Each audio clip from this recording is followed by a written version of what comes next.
क्या आपने सिर्फ हाई रिटर्न्स देख के म्यूचुअल फंड्स लिया था और अब रिग्रेट कर रहे हो? तो ये गलती 2025 में नहीं होगी, क्योंकि आज मैं आपको बताने वाला हूँ ऐसी 3 प्रैक्टिकल स्ट्रेटेजीज जिसे अप्लाई करके आप 2025 में अच्छे म्यूचुअल फंड्स पिक कर सकते हो। बस ये वीडियो पूरा देखना और हमारे चैनल को सब्सक्राइब भी कर लेना। जब आप मल्टीपल म्यूचुअल फंड्स में इन्वेस्ट करते हो तो हो सकता है उन अलग अलग म्यूचुअल फंड्स में सेम स्टॉक्स हो। इसे म्यूचुअल फंड ओवरलैपिंग कहते हैं। मान लेते हैं आपके एग्जिस्टिंग फंड और सिलेक्टेड फंड में 10 आईटी स्टॉक्स कॉमन है। अब अगर आईटी सेक्टर में डाउनटर्न आता है तो दोनों फंड्स में इसका नेगेटिव इम्पैक्ट पड़ेगा। इसका मतलब है कि रिस्क बढ़ गया और डाइवर्सिफिकेशन का बेनिफिट तो मिला ही नहीं। इसीलिए ऐसे फंड सेलेक्ट करो जिसमें एग्जिस्टिंग फंड्स के साथ ओवरलैपिंग परसेंटेज कम हो। म्यूचुअल फंड ओवरलैपिंग चेक करने के लिए आपको काफी सारे ऑनलाइन टूल्स मिल जाएंगे। फंड सेलेक्ट करने से पहले उसका शार्प रेशियो जरूर चेक करो, क्योंकि ये बताता है कि फंड लिए हुए रिस्क के सामने कितना रिटर्न बना रहा है। फॉर एग्जाम्पल, किसी फंड का शार्प रेशियो 0.3 है। इसका मतलब fund her unit of risk के सामने risk free return plus 0.3 unit return generate करता है। हायर शार्प रेशियो मतलब फंड हायर रिटर्न बना रहा है for every unit of risk and vice versa. Fund select करते टाइम उसके अपसाइड और डाउनसाइड कैप्चर रेशियो चेक करना मत भूलना। ये रेशियोज बताते हैं कि फंड ने बुलिश और बेरिश मार्केट में बेंचमार्क रिटर्न्स को कितना कैप्चर किया है। अगर अपसाइड कैप्चर रेशियो 100 प्लस है मतलब उस फंड ने बुलिश मार्केट में बेंचमार्क से ज्यादा रिटर्न्स दिए हैं, और अगर डाउनसाइड कैप्चर रेशियो 100 से कम है मतलब वो फंड मार्केट डाउनटर्न के टाइम बेंचमार्क से कम गिरा है। आपको ऐसे म्यूचुअल फंड सेलेक्ट करने हैं जिनका अपसाइड कैप्चर रेशियो 100 से ज्यादा और डाउनसाइड कैप्चर रेशियो 100 से कम हो। आई होप अब आपके लिए म्यूचुअल फंड सिलेक्शन इजी हो जाएगा। वैसे आपके पोर्टफोलियो के किस म्यूचुअल फंड ने सबसे ज्यादा रिटर्न्स दिए हैं 2024 में,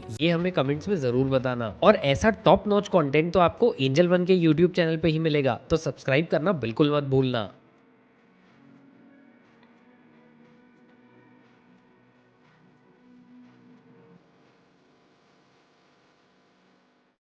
Mutual fund investments are subject to market risks. Read all the scheme related documents carefully.